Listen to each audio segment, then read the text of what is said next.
founder of Acuras with us, Alessandro. Um, Acuras, for those that are maybe not familiar, it's a groundbreaking decentralized compute network, and it's transforming how we think about computing by tapping into the power of tens of thousands, almost 100,000 smartphones worldwide. So before we kind of get into what you've been up to, Alessandro, I was hoping you kind of just give us the origin story. Tell us a brief history of Acuras, maybe a brief history of what you were doing before, and then we'll take it from there. Yeah, sure. Hi, Evan, as well, and hello, audience. Pleasure to be here. Thank you for having me. I'll maybe quickly introduce myself first because I think that goes hand in hand with what Acuras is doing and why we are doing things the way we do. So basically, my professional career started in Credit Suisse, being the lead mobile security engineer for all things apps. So basically the internal and external applications, such as the mobile banking.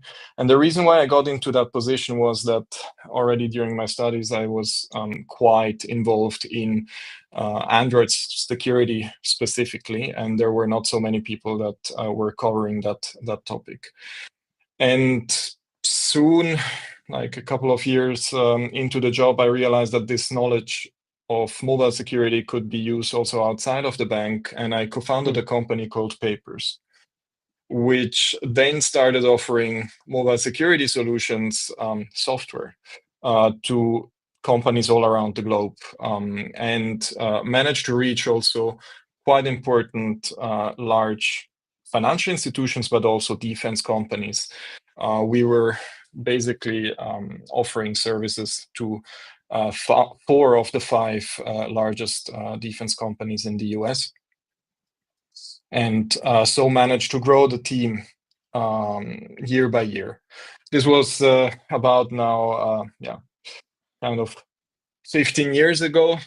And I then started to have a friend that was constantly nagging me about Bitcoin. Right. And told me, hey, you should really start utilizing that knowledge that you have also in the crypto space, because Bitcoin is one thing, but there is also new stuff coming up. And this was in about 2015. So we started with an open source project, which was basically creating and leveraging a new technology at the time, which was state channels, to create a wallet that would allow you to pay for the coffee before the coffee gets cold in Bitcoin, right? Nice.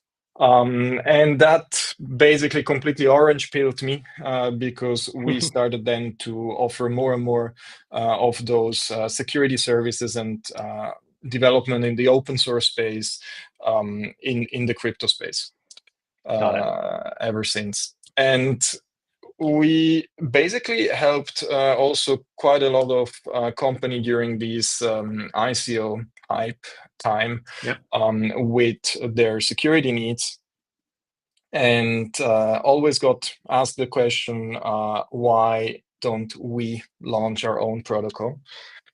And at the time, I basically the answer was simple. I didn't think that we have anything that is worthy a decentralized protocol. Like we didn't have an idea that would legitimize creating such a protocol. And I know that there were many projects out there that really formulated very vaguely what they wanted to do and just launched, right? But that was not me really.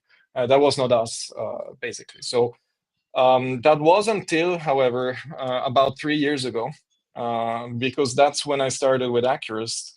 And the idea basically was that you have this growing demand and need for compute, and you have this issue that a lot of that compute is heavily centralized in mostly US companies, right?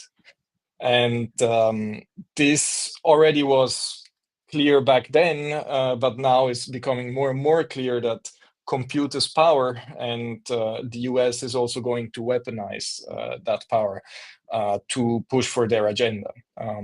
as an asset that they have, right? And the need ultimately to have a compute network that is completely decentralized and accessible for people all around the globe, I believe, is definitely there and has been also there, described in many protocols before us. But what Accurus does very much different is that instead of leveraging kind of servers or traditional computing hardware, we leverage mobile devices. Now, that Got it. might seem like an odd choice, but given our background, the real reason behind it is that these mobile devices not only are the most accessible devices out there to humans, but they're also the most secure devices that people have. And Right. it's basically very simple why What do you mean by that? yeah. What do you mean that they're? What do you mean they're the most secure? Like yeah, explain that in a bit more detail. Right. When I was working at the bank, the need to push for solutions that would allow you to do mobile banking on your new smartphone was so big that the bank basically said, look, we don't know how to really make this secure. But since the need is so big, we just assign a budget to all hacks and whatnot, and we just pay out whenever something happens. And that was kind of the start of it. But what happened in the background is basically these large financial institutions talked to Apple, talked to Google to make sure that they could solve the challenge of having a device that is highly mobile, can be just stolen away from you, but now all of a sudden needs to be utilized for something that is as sensitive as Banking. basically, Yeah. yeah, banking and payments, right? Yeah. So with this challenge, the engineers at Apple and at Google really had to come up with hardware that did not exist before, right?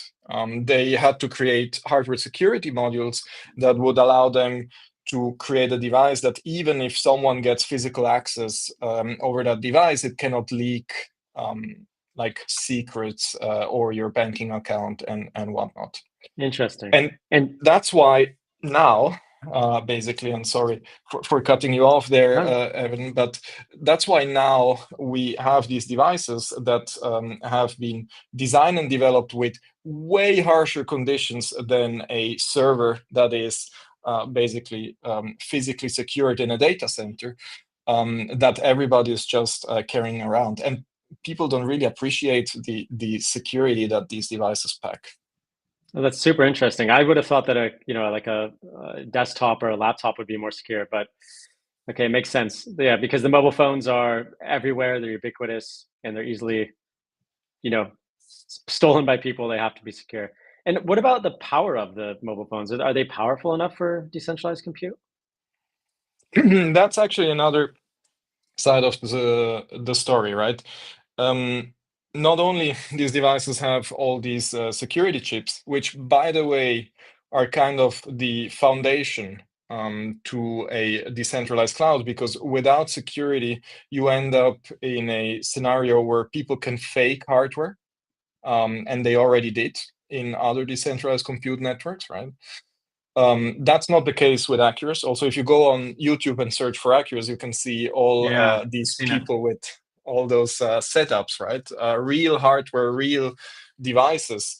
And you wouldn't be seeing those if it would be possible to just emulate or virtualize those devices, because it wouldn't make any sense for people to provide that compute, right?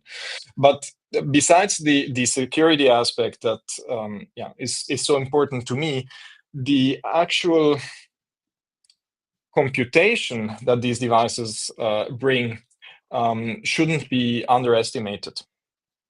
And there as well, I mean, it's a pure economical kind of calculation. You have Apple, who is making like with the iPhone alone, more than half of their revenues, right? With that Yeah. piece of hardware, not the iPhone and the App Store or the iPhone and the iPad, but really just the iPhone. And they invest 33 billion annually in R&D. So you can just imagine how much of that budget goes Right. into engineering this piece of hardware in a way that it is super performant and super appealing to the consumer, right? So you not only have a very secure piece of hardware, but most probably, and I would argue, the most engineered piece of hardware available to humans there. Yeah. And this also touches the CPU. The mobile devices needed to provide really a lot of compute, but with not that much resources in terms of power consumption, right? Because they never had the privilege to be 24/7 connected into a plug. So yeah, they had to come up with some designs for the CPUs that would allow you to run the full day, still offer a lot of compute.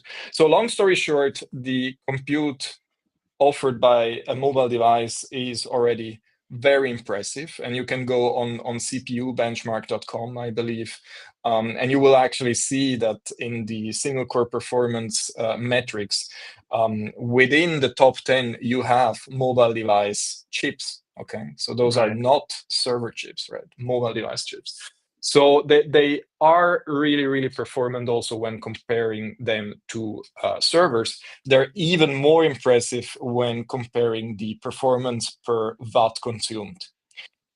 And what that does is that it gives us also an edge on the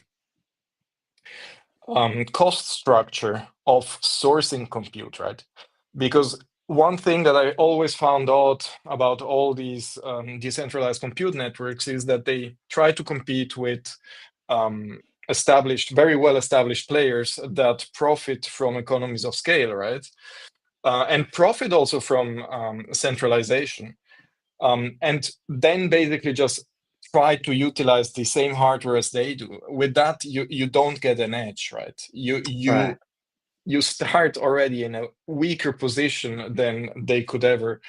Yeah, I mean, you basically start competition already with a weight attached to your foot. However, if you change the cost structure, if you change the hardware, if you really fundamentally rethink how to source that compute, I do believe that you can come up with something that is A, competitive, B, more accessible, and C, also ultimately more secure and decentralized. Right?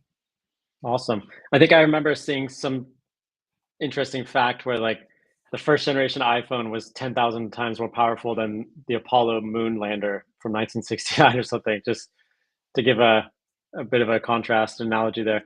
Um, Tell us about, so you recently hit a big milestone with the mobile phones. How many have been onboarded to the network? Can you tell us a bit about that? Yeah, sure. The year for us has been really, really interesting. We started already with exponential growth in the beginning of the year. And now, basically, over this last weekend, we managed to break through the 100,000th Wow. device that is onboarded onto the network. And it's a very, very active network, let me tell you. And scaling was also, yeah, a lot of hours were spent into that, and we're really happy how the network is actually holding up.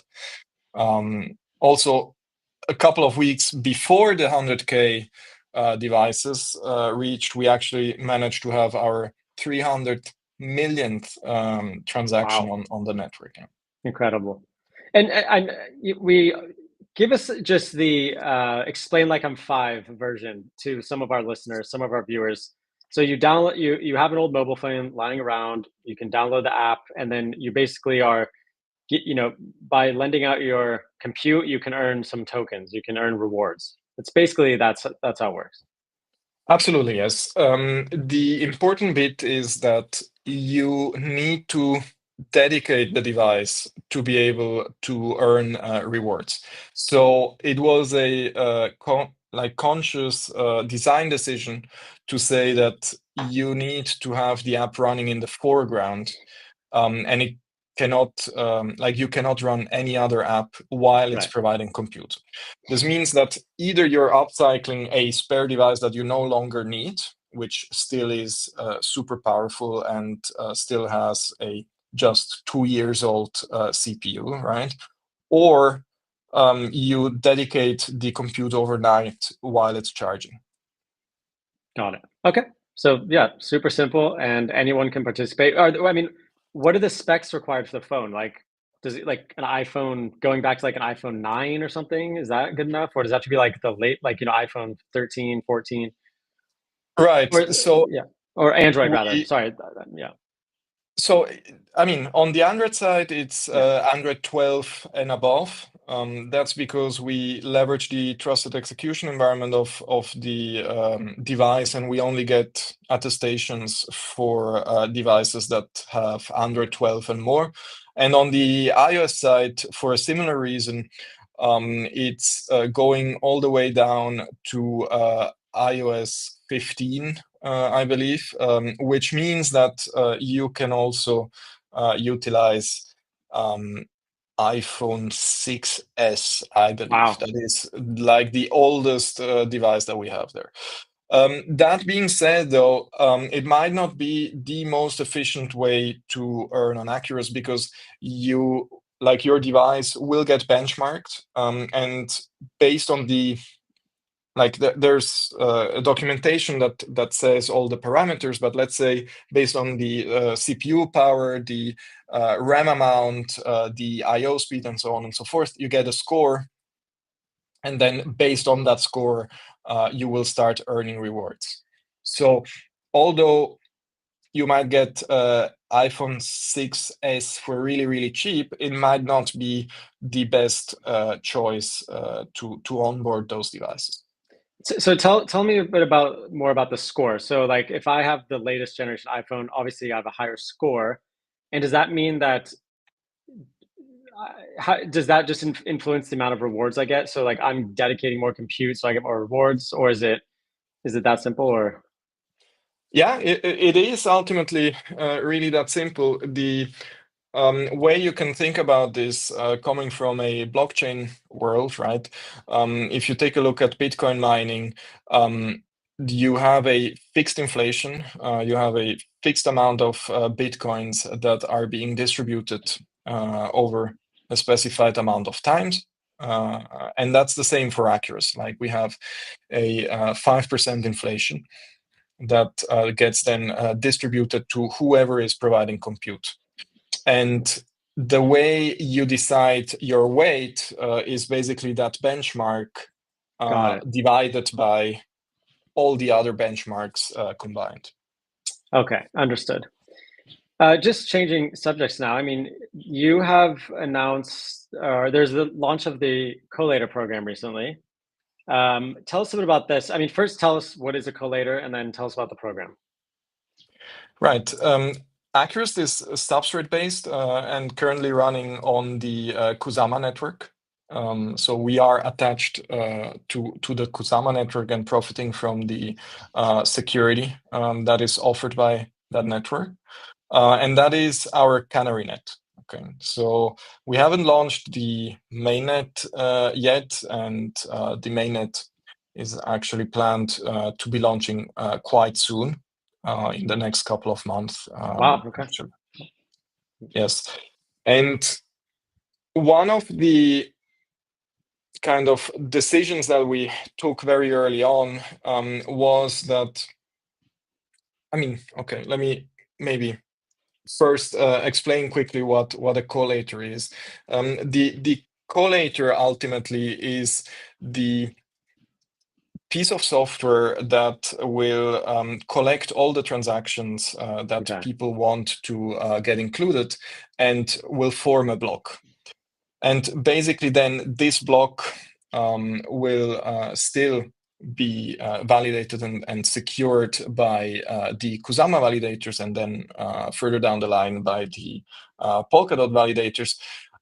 But you still require someone that does that kind of packaging of a valid block for you, and that is the collator. Now, obviously, collators also get rewarded to do so, because otherwise the decentralized system wouldn't have an incentive for someone to provide that component. And it's a really important component when it comes to decentralization, because if you have a single collator, which at the moment we do have a network live, which has 4 collators, but are all basically run by the Acros Association. Right. And if you have this kind of centralized setup, it effectively means that today the Acros Association could censor transactions that we don't like, right? And that obviously is an issue. And how you solve that is by having collators that are basically diverse and spread all across the globe. And we now started this really important step towards decentralization basically last week by announcing our collator program.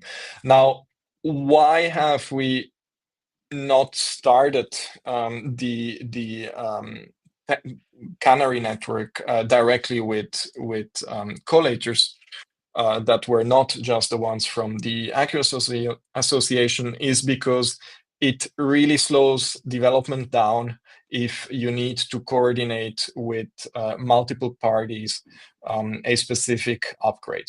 So since we knew that we had this very, very fast update cycles and iterations, we knew that it would make sense to not decentralize on the testnet or Canary net just yet. But now, since by now everything has kind of been battle tested, and we do expect as well updates and upgrades, but at a, let's say, more plannable pace. That's why now is a good moment to actually expand and open for other collators. And it has been a great success. Like we've seen a lot of people applying from companies to even individuals that are really interested in that program. And everybody's super excited about it. And maybe we should have done it a bit earlier if we knew the amount of push and echo that we were getting. Yeah. And did you have any goals to? You mentioned diversity across the globe. Like, were you aiming to have, let's say, a few collators in each continent, or maybe one in every region of the world, or something like this? Yeah, exactly. That's one criteria for the selection of the collators, like where you are located, or at least where your infrastructure is located physically. And then the other criterias are ranging from like technical fitness, like have you done this before? Are you actually able to run an Acros node?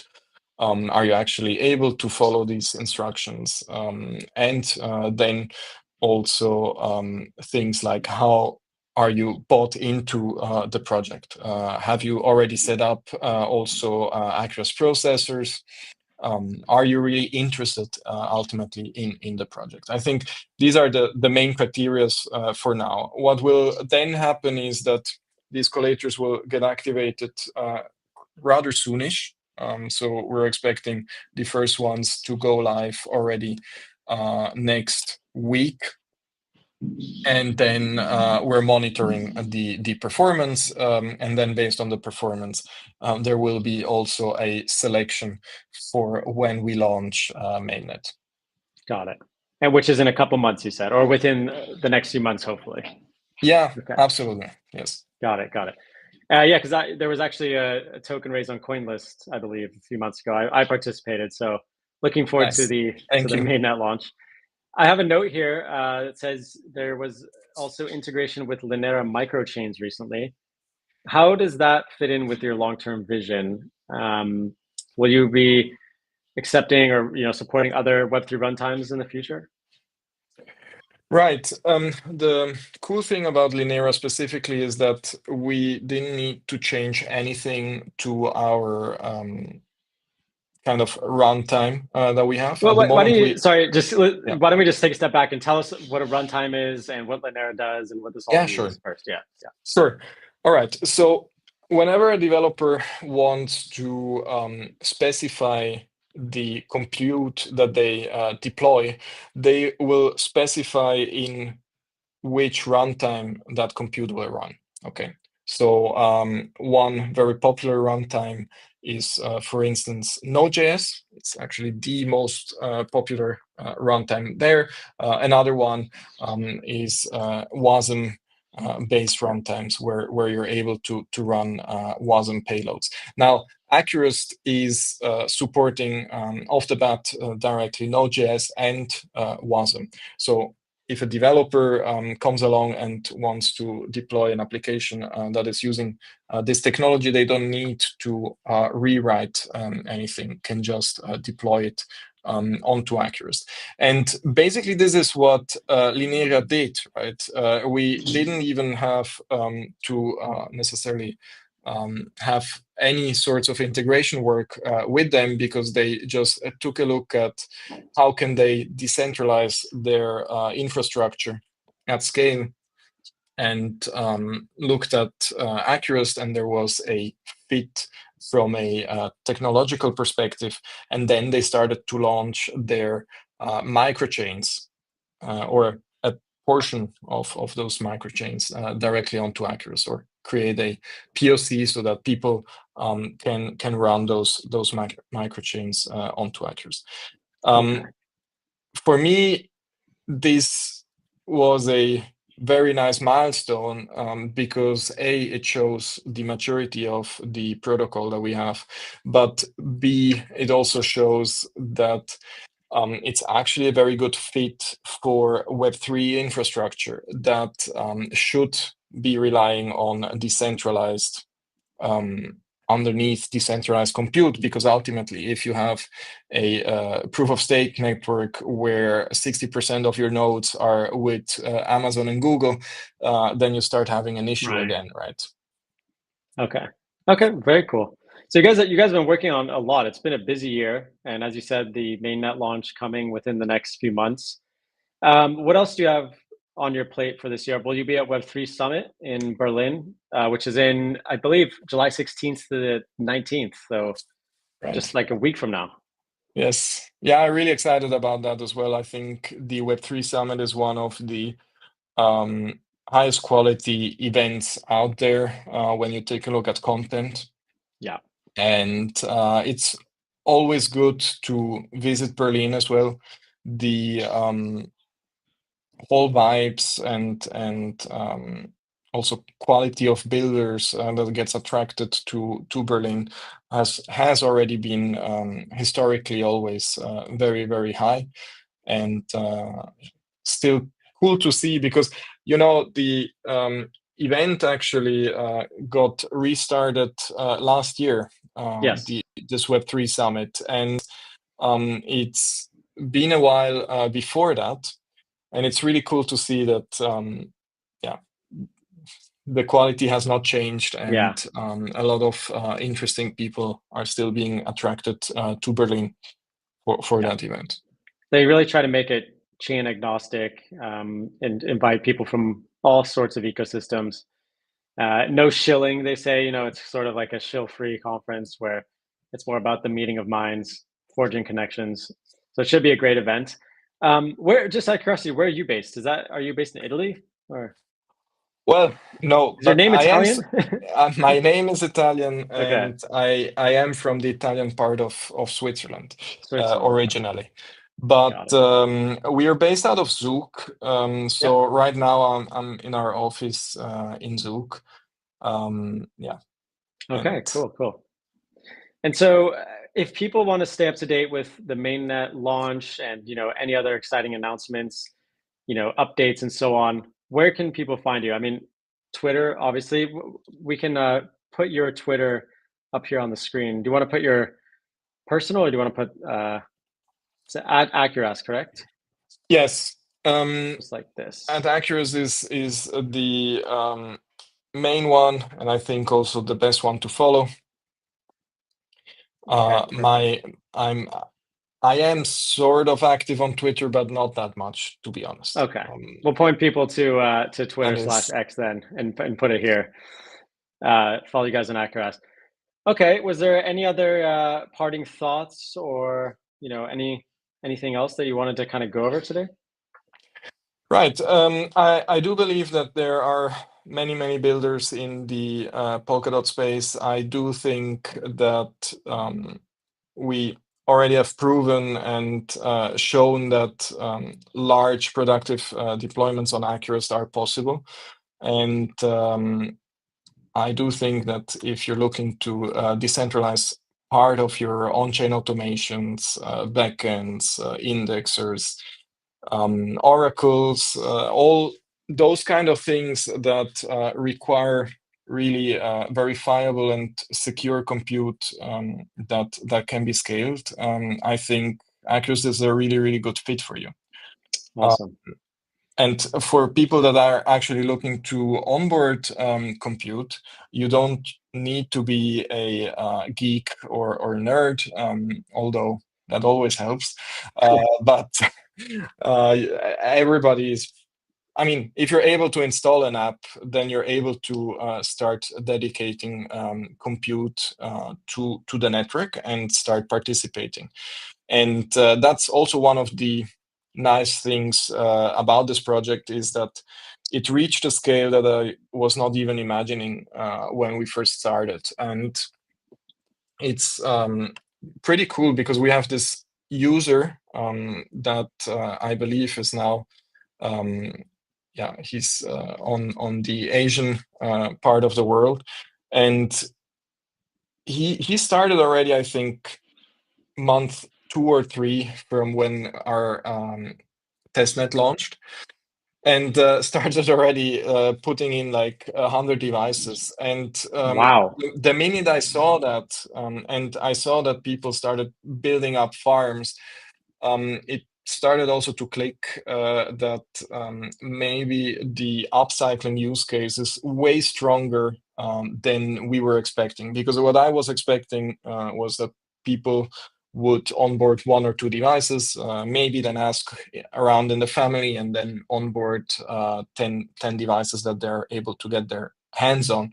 But now it really changed, and people are able to upcycle hardware that otherwise would just be wasted. And think about it. I mean, all that engineering that goes into that piece of hardware, just so that it can be scrapped after 2 years.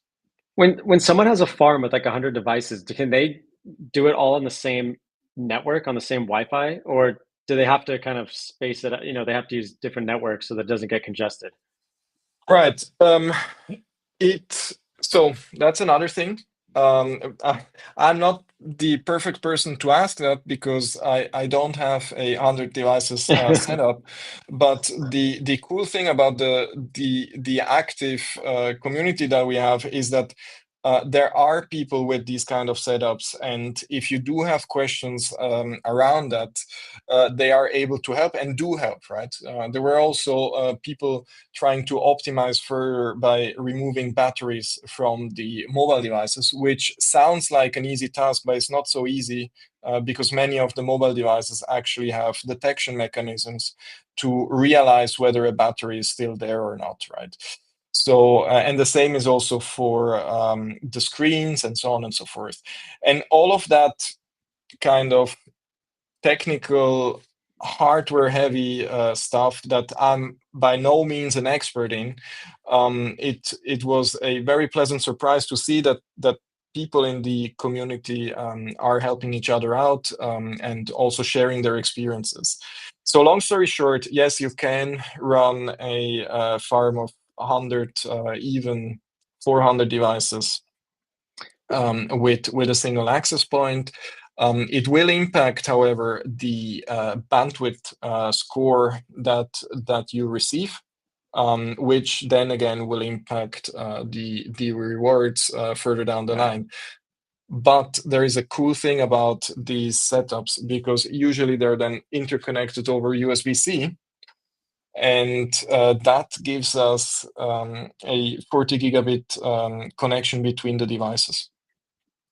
Why would someone So remove the yeah, battery? Is that so it doesn't overheat? there's different reasons. One is they don't want to have damages to the battery, right? If it Okay. is running 24/7.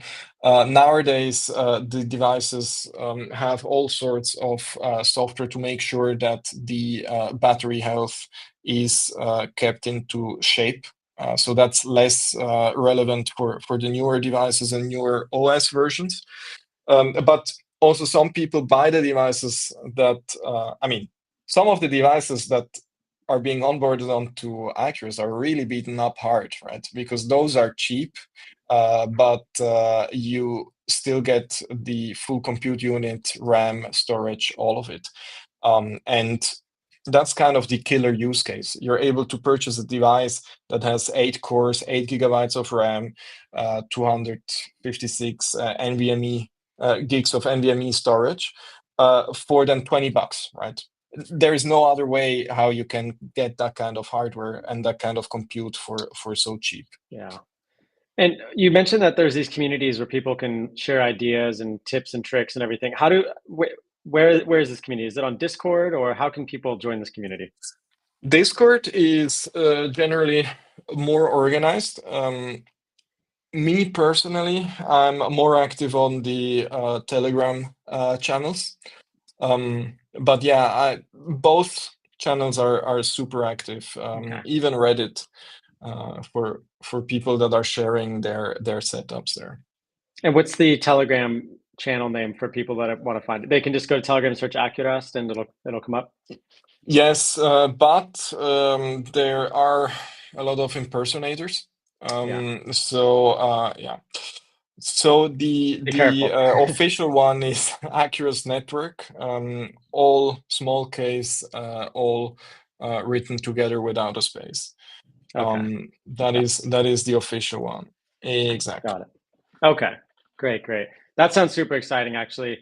I'd encourage everyone to go and jump in that channel, and then you can really stay up to date with how people are making the most of their hardware to earn rewards and so on. Yeah, absolutely. And there is also talks around which device performs better than other devices, and all of that good stuff Okay. is happening in those channels. Great, great. Well, I think we've covered a lot today. We've talked about the Collator program. We talked about Lignera. We talked about the amazing milestone of getting 100,000 devices onboarded. You kind of teased that the mainnet is coming in a couple of months, a few months. Yeah, I just wanted to say thanks for jumping on, and we should do this again when mainnet is, imminent, maybe in the autumn sometime. Yeah, absolutely. Absolutely. It will be late summer, so it's really not so far. Um, Cool. yeah, so absolutely. And just a reminder for anyone that will be at Web3 Summit in Berlin, July 16th through 19th, you can meet Alessandro there. Um, Maybe ping you in the Telegram chat and for time to find a time to meet up. Are you giving a speech? Are you giving a talk at Web3 Yes, Summit? I'm Yeah. giving a speech on Friday Okay. around being able to run large language models on these mobile devices, because the benefit of doing so is that you gain confidentiality. Basically, you're not sharing any of the data that you share with your LLM with anybody else. That is one of the topics I'll be That's super covering there. important use case, and that'll definitely be an interesting talk. So that's Friday then, July 16th, I believe. 17th, right? 17th. I don't have a calendar in front of me, but okay, 17th, July 17th. But alrighty, thanks so much, Alessandro. For everyone that's watching, go check out the Telegram group, and of course, follow them on Twitter at Accurast. And have a great time in Berlin. Thanks. Cool. And We'll do it again soon. Yeah, thank you so much. Thank you for having me. Cool. Bye-bye, everyone. Bye.